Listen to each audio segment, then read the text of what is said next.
Welcome to Melachim perek Tet chapter 9. We have an action-filled perek with a double coup.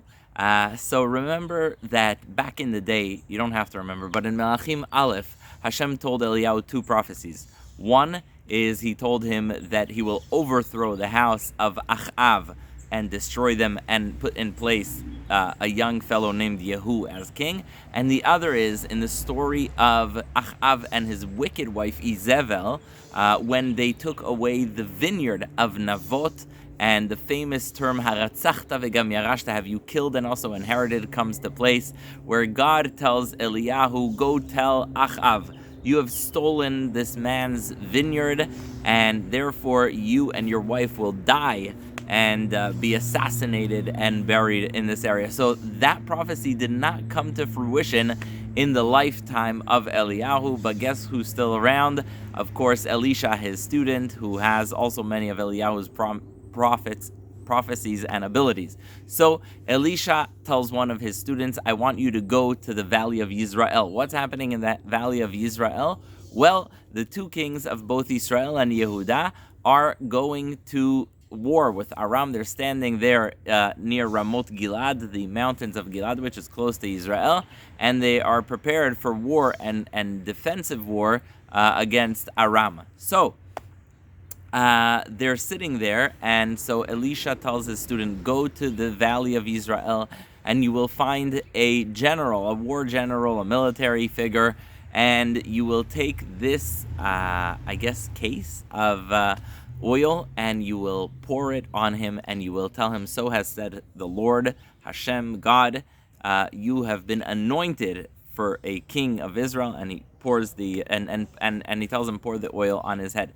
The young Ben Anevim, we don't have his name, some say it's Yonah ben Amittai, the famous Jonah, goes to the valley of Israel, and he sees a room filled with military generals, and he walks into this room full of generals, and he says, sir, and they all look, they don't know who he's talking to, and they say, which sir are you referring to? And he points at Yehu, and he tells Yehu, you please come with me.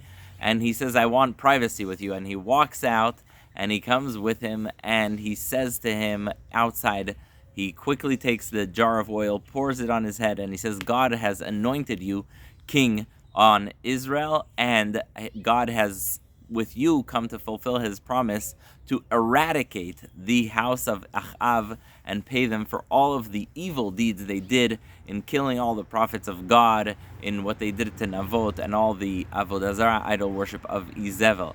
All right, this young Yehu has the oil on his head. Okay, he says goodbye, walks back into the room filled with generals, and they tell him, what did the man tell you? And he says, oh, come on, you guys know he's a crazy prophet. He's not normal.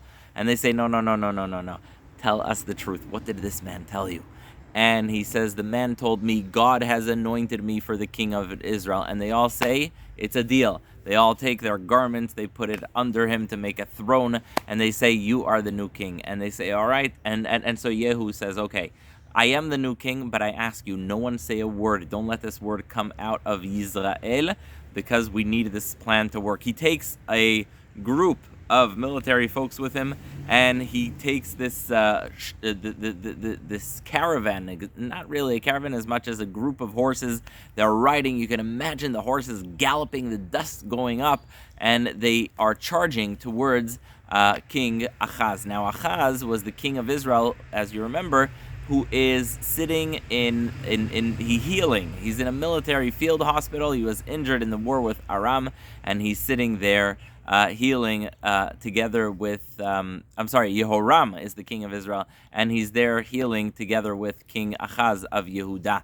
Anyhow, they're sitting there, and suddenly the watchman near their base, near the hospital, sees a group of horses running, and so he quickly comes and tells the King Yehoram, and he says, look, there's this group coming to us, and he sends one person in, he charges at them, and he says, go find out what the story is. All right.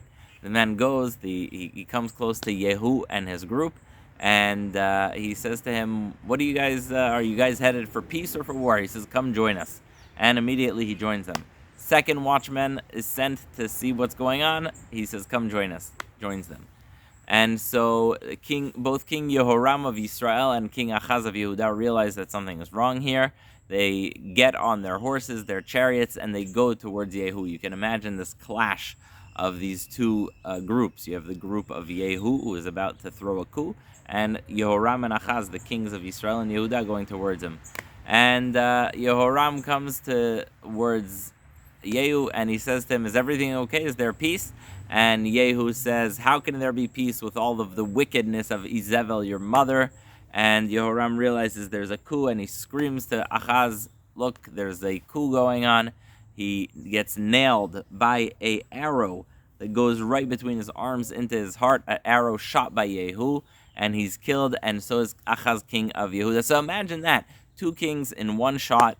There's a coup, and both the king of Israel is killed and the king of Yehuda is killed, and Yehu is now in charge. Yehu does not spare any time, and he goes to fulfill the prophecy. The prophecy that was told to him, he must take revenge from the house of Izebel. He goes to the house of Izebel, which happens to be located in the very vineyard that she and her husband coveted, and then they killed Navot.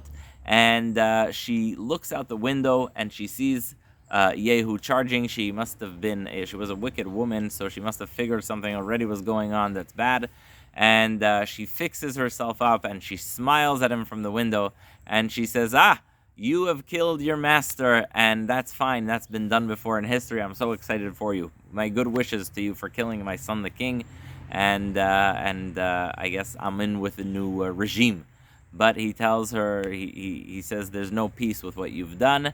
He looks at the window that she's at and he screams to the servants. He says, "Who's with me?" And the servants, I hate to say this, throw her out the window. And I guess they didn't like her much.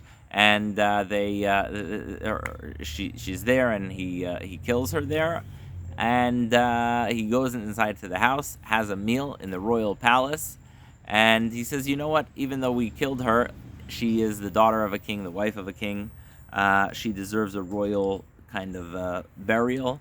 And they go outside, but they see the entire body was consumed except for the hands and the skull.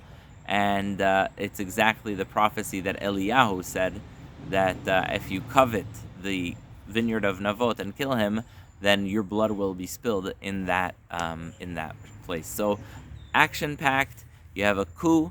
You have King Yehu overthrowing two regimes. He's killed Yehoram, the king of Israel. He's killed Achaz, the king of Yehuda. And then he goes and he kills Izebel, all anointed by Elisha to complete and fulfill the prophecy of Eliyahu.